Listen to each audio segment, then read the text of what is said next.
meaning that this didn't take the Poles by surprise. The Poles knew exactly what was happening, and it's all played to a script that basically has the Poles declaring an Article 4 emergency for the purpose of generating a NATO surge of resources into Poland.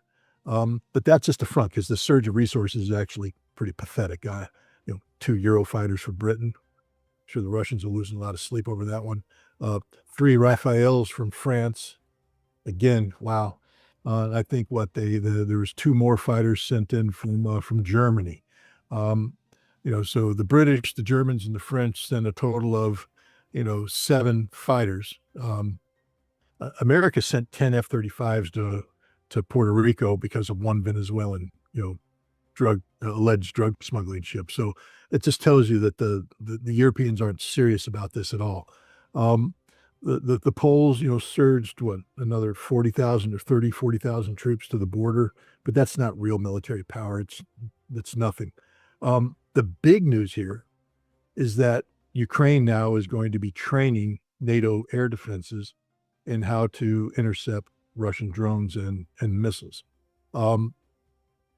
This is where it gets problematic because now what is happening is that we're creating a military force in Poland that will be able to almost immediately meld itself into Ukraine's integrated air defense should the decision be made to extend this air defense umbrella into Western Ukraine.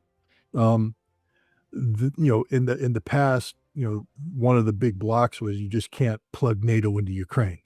But now they're creating a situation where you can plug NATO into Ukraine. Ukraine is being plugged into NATO right now as we speak. This is the danger that NATO will become empowered, emboldened, or Poland might become unilaterally emboldened into believing that they can make a move on Western Ukraine. And that's where we get into the potential force-on-force conflict, and it spins out of control. But this was a 100% setup. The United States knows this. I mean, this is why Donald Trump's not losing any sleep over what's happening here. If for a moment we thought that this was a serious Russian incursion, you'd see American resources being surged in, but we're not playing that game.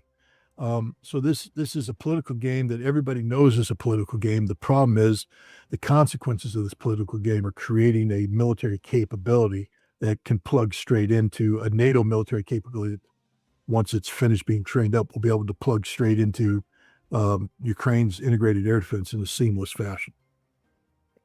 So the problem is they're setting up preparation then for possibly entering the war.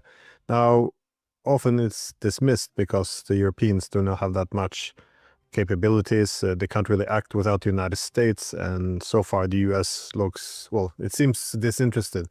However, there's always the concern that desperation will increase as Ukraine now, I think everyone who's seriously watching this are admitting that Ukraine is collapsing. So if the Ukrainian army is collapsing on the front, not at a rapid speed, but it's intensifying, it seems, then Europeans and NATO only have 2 options: either sit down, talk, and bring an end to this war, or escalate. And given that the Europeans refuse to even sit down and talk to the Russians, it kind of only leaves escalation left. I mean, how are you reading the general European approach to this war in terms of what it might do in the final stages? Well, it's clear they're not going to escalate in a meaningful fashion. They don't have the ability to do this. I go back to, I think it was earlier this summer when Mr. Narishkin, the head of the Russian Foreign Intelligence Service, I guess they held some sort of seminar where they discussed, what Ukraine could look like in a post-conflict scenario. And one of the things that was actively discussed was Western Ukraine being given to the Poles, meaning allowing the Polish to take over. I think this may be the safety valve here. I'll call it controlled escalation.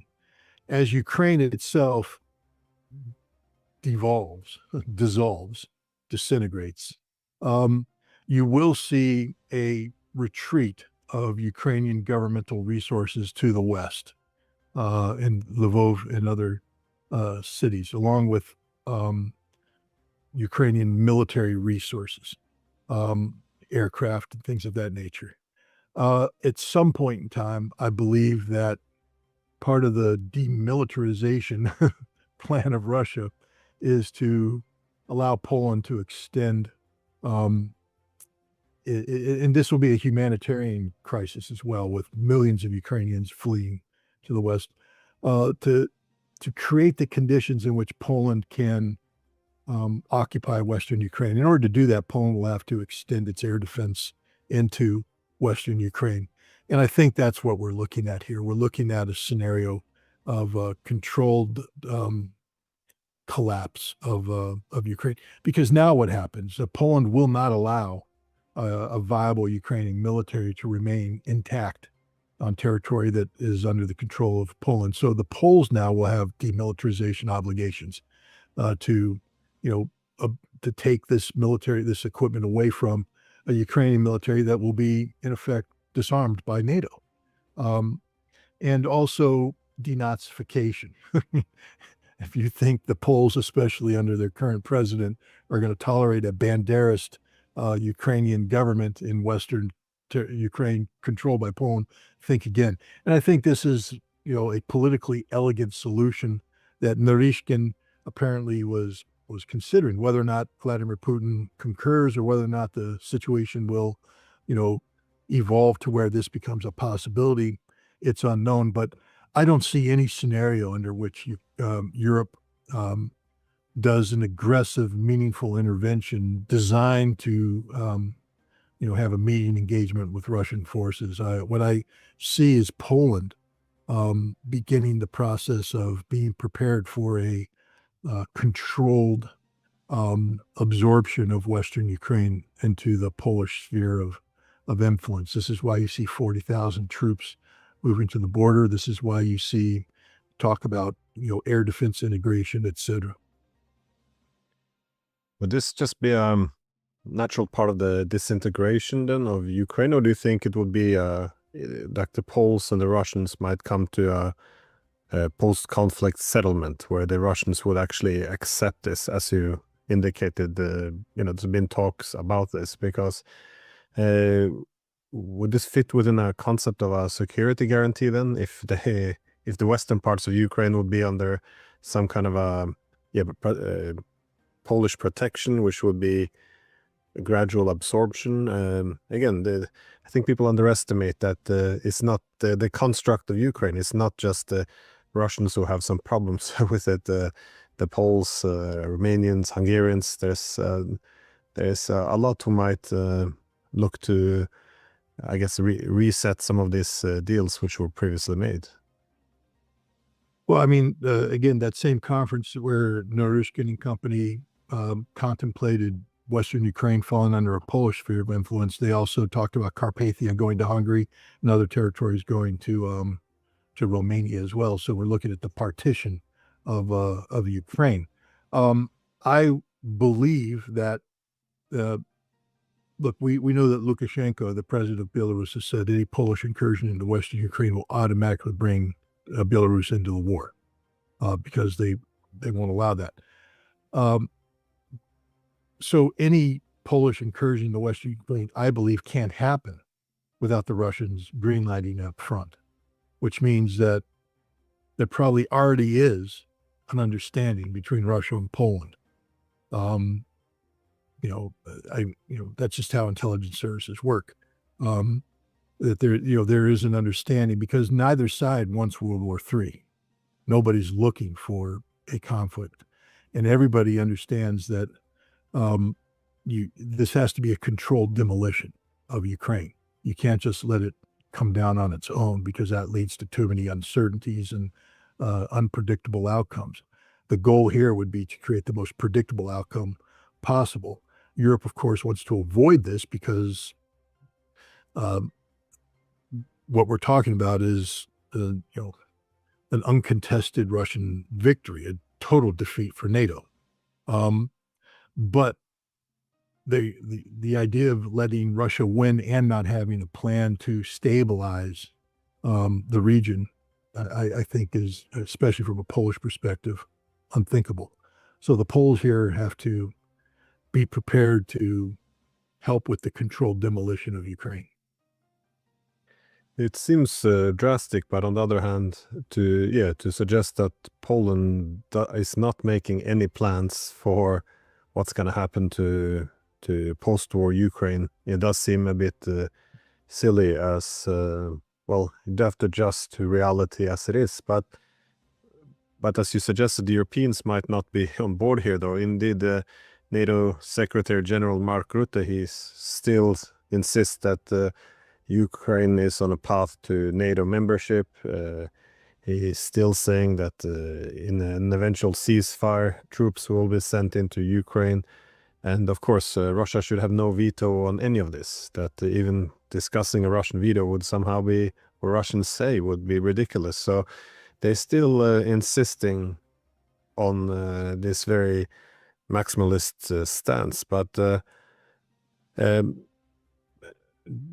that's why I'm worried that even though they don't have the capabilities to fight the Russians, it might not be it might happen nonetheless if it's not a rational decision, because we now have all this talk about sending more long-range missiles.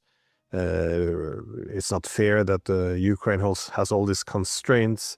But while the Europeans are getting a bit panicked, we see on the other side the Russians, which are more, it appears to me at least, hearing from Moscow, that they're getting more angry. They are well aware that they have, the Oreshnik and other ways of dealing with an escalation.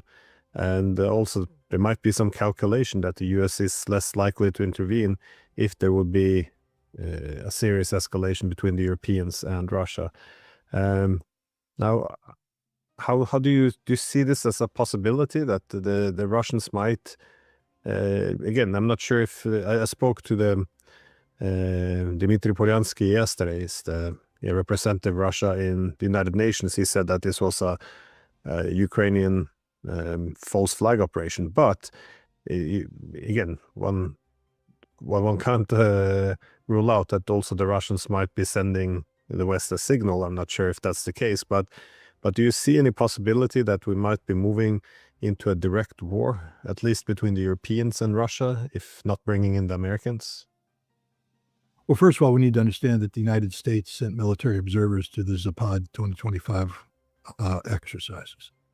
Total shot out of the blue, but 2 lieutenant colonels are on the ground in Belarus, given the ability to monitor the totality of these exercises.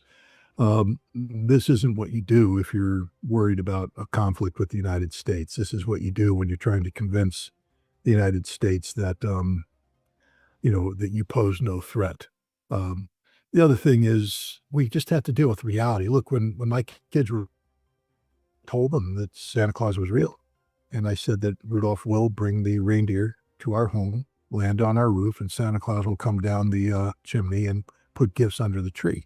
And I did this as long as the kids were willing to believe it. This is Mark Rutte today, because any notion that NATO is going to intervene is like selling the story of Santa Claus. It's not real. It's not going to happen. There is no intervention that NATO can do. None. Zero. What the Germans are going to provide Taurus missiles.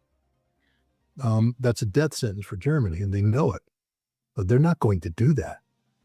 This is just all posturing. This is just ridiculous stupidity. No NATO nation has the ability to initiate and sustain meaningful military operations against Russia. None. Even the Poles with 40,000, they wouldn't get 20 kilometers inside Western Ukraine before they logistically came to a halt. Poland is incapable of logistically supporting that kind of advance in peacetime. Now imagine under fire how quickly this advance will collapse and how quickly those 40,000 Polish troops will become dead, wounded, or prisoners of war. That's the reality. They're going up against a battle-hardened Russian military and a Belarusian military that's been trained by battle-hardened Russian soldiers, or in the case of Wagner, mercenaries. Poland knows this. They're not stupid. We're talking about professional military officers who know how to read a map and they know how to read a balance of power ledger and they understand what's going on here. This is all political nonsense that's being played out here. There will be no European military intervention, not without the United States backing it up with its full military power. And I just told you, the United States put 2 military observers on the ground in Belarus, not to spy on them for future military actions, but to send a signal. We understand we're looking for stability here. We're not looking for confrontation. We're not looking for surprises.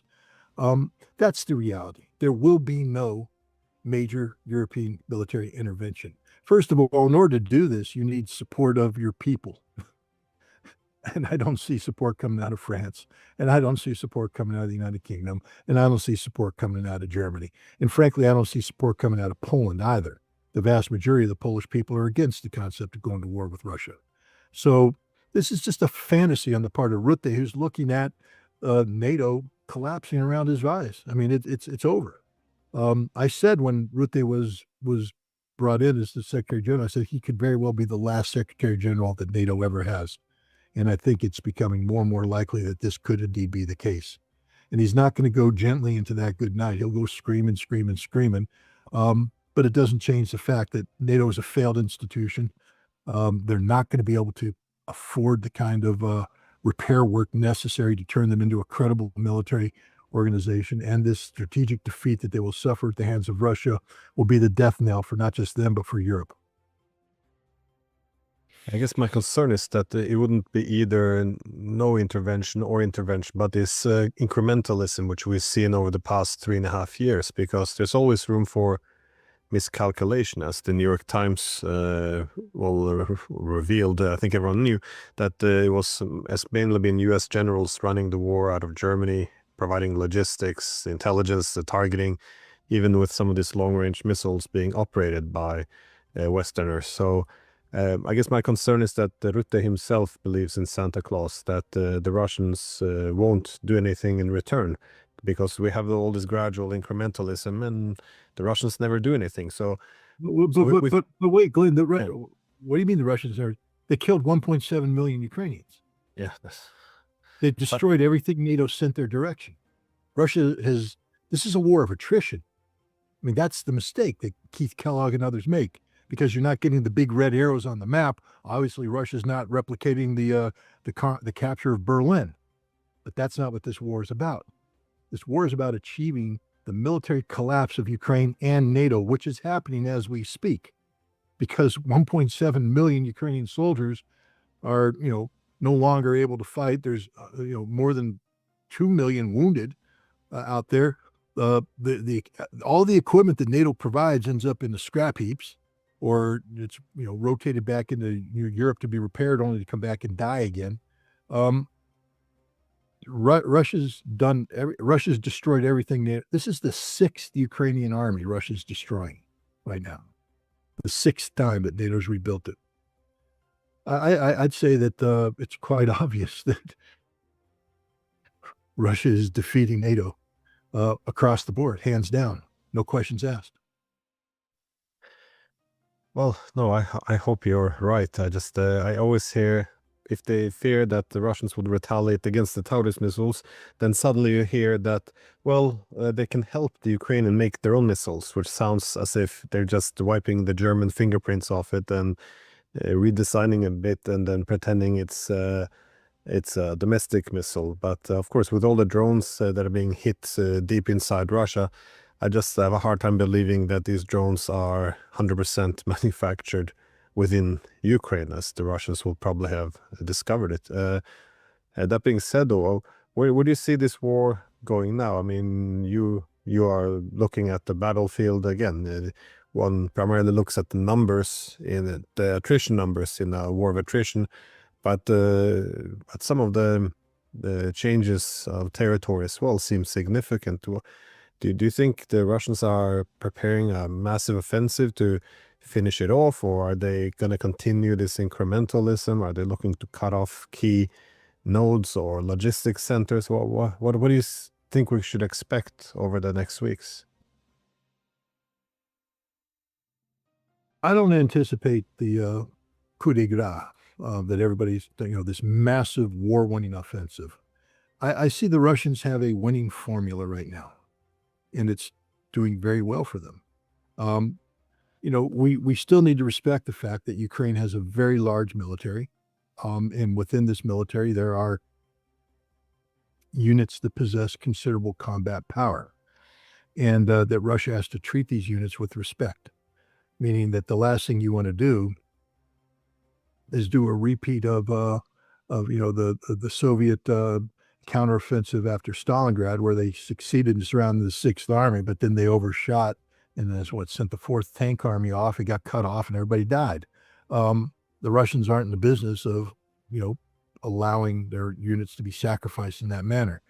The war will end when Ukraine collapses militarily, economically, and politically. And there's a synergy between the three of those. There's connectivity. So the Russians right now will continue to destroy the Ukrainian military through a war of attrition that's also resulting in significant, territorial gains. Not the big arrows that, everybody expects from World War II, but, they're advancing 5 kilometers a day in some areas. That's not bad.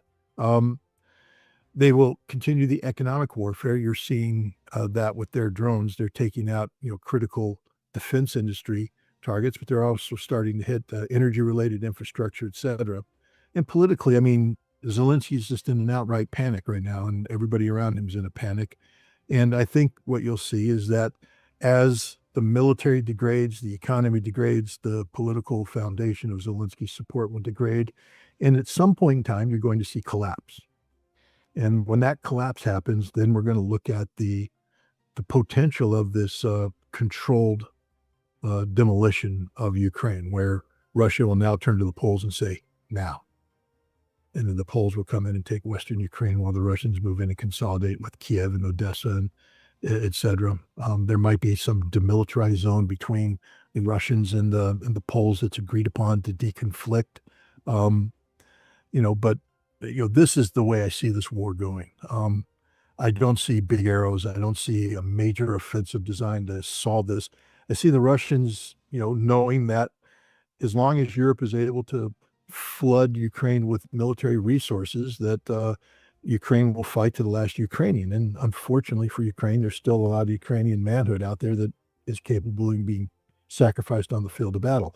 And Russia will just continue grinding this down until you get the collapse across the 3 pillars that I discussed. My last question is just about Trump. How are you reading? How does America fit into all of this? With the collapse of Ukraine, is it just going to wash his hands saying, well, we did what we could, this is Europe's problem, or will they attempt to rescue the situation? He still insists this is not his war, but he still makes threats against Russia. Again, I'm not sure if it's to appease the hawks at home. He's pushing the Europeans to put secondary sanctions on Russia. Again, I'm not sure if that's to push the Russians to the negotiation table or just make sure that the Europeans have isolated themselves in the world and become captured by the United States in terms of not having any other trading partners. It's very hard to read. I hear from both Americans and Russians who are in the know that the bilateral developments of relations is improving. That it's not, things are happening. But how are you reading Trump? Because this is always a difficult thing to do. But do you think this is for show, or is he simply carrying on Biden's legacy? How are you assessing any of this? No, I think every once in a while, if you listen to Donald Trump, the truth will work its way out of his mouth. And he just this week said that the Ukraine-Russian conflict was just too hard. It's proven much harder than he thought it could be. So what he's done is he's created conditions that are unattainable. He's playing the tough guy. I'm willing to do this. I'm willing to collapse Russia's economy, but I can't go alone. Europe, you got to come in. You got to not only go after the Russian, stop buying Russian energy, which Europe can't do at this juncture, but you also have to punish India and China with sanctions, which will destroy the European economy. Therefore, they can't do it. So Trump set forth conditions that are impossible to reach. And I think he did it on purpose because now he can say Europe's not serious about ending this war. Therefore, don't expect us to bear the brunt of this. We're out of here. This is how he unplugs. And that will be part of the economic, military, and political collapse of Ukraine when the United States makes the strategic decision to unplug